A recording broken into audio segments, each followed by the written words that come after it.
बाबूजी, क्या कर रहे हो? कहीं बेटा आ गया तो? वो नालायक मुकेश? अरे वो तो कहीं नाली में पड़कर शराब पी रहा होगा। उसे कहाँ होश रहता है कि घर में क्या हो रहा है। तू उस हरामी की फिक्र छोड़ दे। वैसे भी मैं हूं ना तेरी देखभाल करने के लिए। अरे सुमन, कहाँ मर गई तू? बहरी हो गई क्या? क्या हुआ? सुबह सुबह चिल्ला क्यों रहे हो? कुछ पैसे दे दो ना, मेरा सिर फट रहा है। नहीं है पैसे?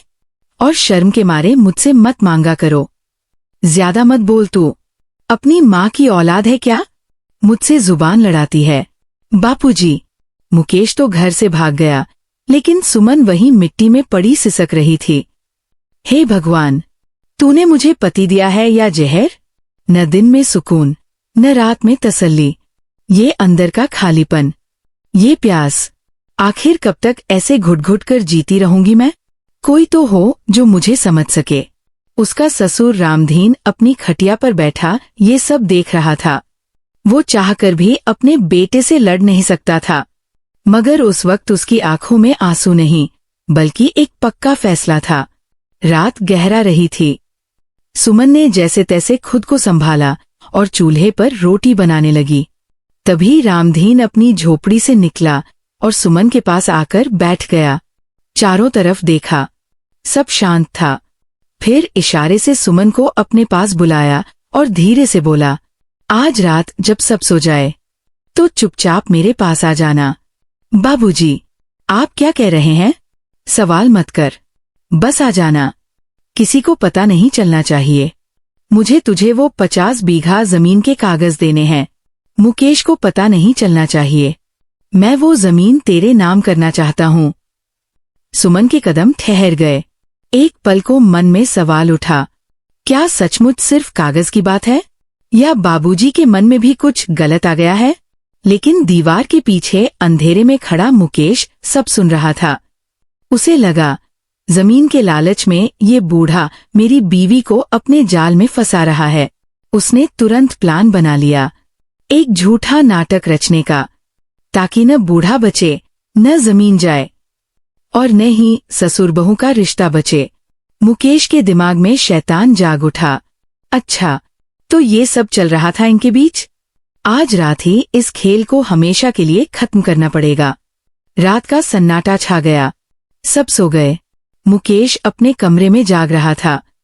सुमन की आंखों में नींद नहीं थी, बस बाबूजी की बात याद आ रही थी। रात के 2 बजे कागज लेने आना। सुमन दबे पांव उठी। तेज हवा चल रही थी, खिड़कियां खड़खड़ा रही थी। वो आंगन पार करके रामधीन के कमरे की तरफ बढ़ी। बाबूजी ने दरवाजा खुला क्यों छोड़ दिया? एक पल को शक हुआ, कहीं ससुर जी की नीयत तो खराब नहीं। धड़कते दिल से दरवाजे से झांका, और जो देखा उसके पैरों तले जमीन खिसक गई। अंदर रामधीन गहरी नींद में सो रहा था, और उसके सिरहाने खड़ा था मुकेश, हाथ में भारी पत्थर लिए, जो वो अपने बाप के सिर पर मारने ही वाला था। सुमन की चीख सुनकर रामधीन हड़बड़ाकर उठा। मुकेश घबरा गया, पत्थर हाथ से छूटकर गिर गया।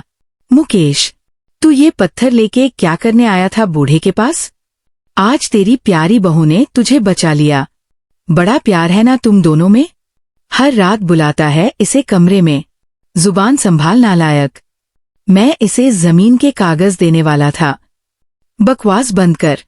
मुझे सब पता है तुम दोनों का चक्कर। आज तो बच गया, कल नहीं बचेगा।